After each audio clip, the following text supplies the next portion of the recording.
Well, this topic reminds me of a terrible experience that I had during the Spring Festival. Actually, I had a car trip to another city with my family to spend the holiday. And I usually use a map application called Baidu Map to navigate my way since we're not familiar with the roads in that city.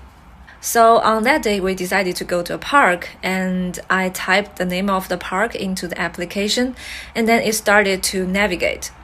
I first found that something went wrong was I noticed that we were on a detour. I made a few turnings and then I realized that we were back at the original place. But that was not the worst part. After that, I still followed its navigation, which I shouldn't. And then finally we came to a big gate. The security guard came to us and we said we want to go into the park.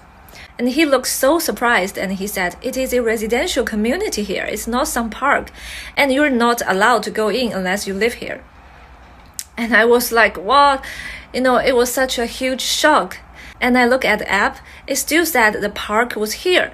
And I was so mad that I immediately deleted the app off my phone. So then we were kind of lost, in front of nowhere and still didn't know where the damn park was.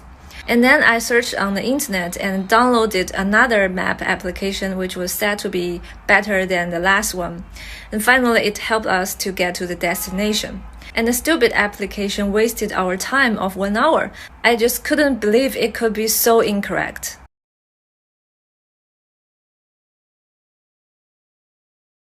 Nowadays, the information are available through various resources, and sometimes some incorrect information might cause some unnecessary delay of your plan or some unexpected misunderstanding.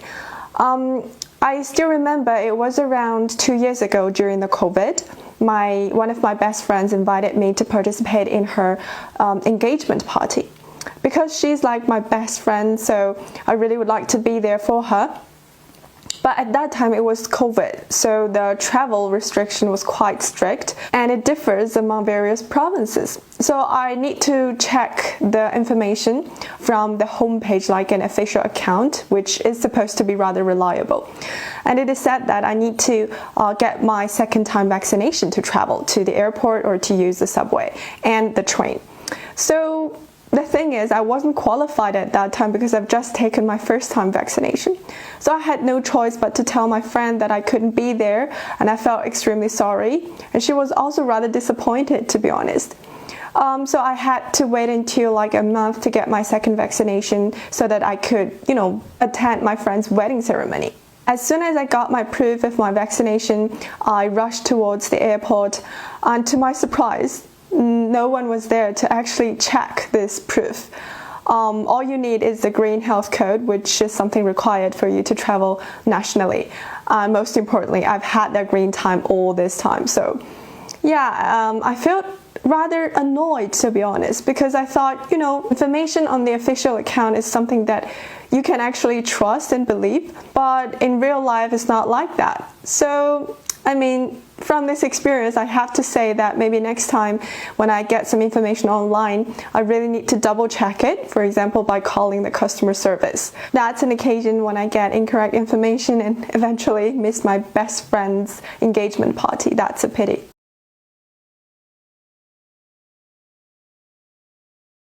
Today, we're going to describe an occasion when you got incorrect information.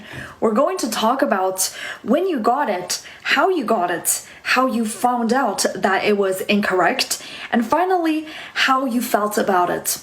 Alright, so the occasion that I would like to talk about happened probably more than 6 years ago before I've got my dreadlocks.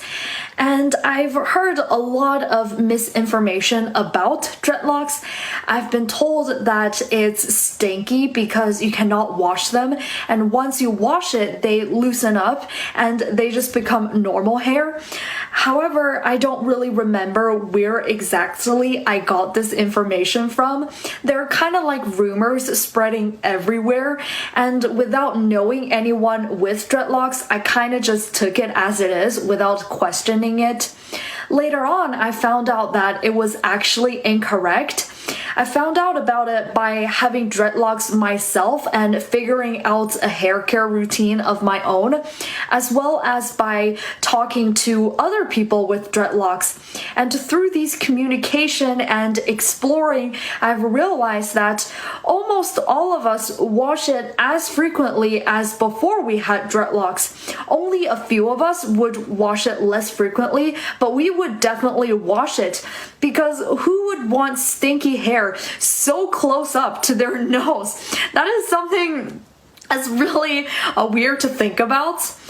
And as for how I felt about it, I mean, I can kind of understand why misinformation like this would actually become one of the consensus. There's not a lot of people with dreadlocks talking about these mundane things.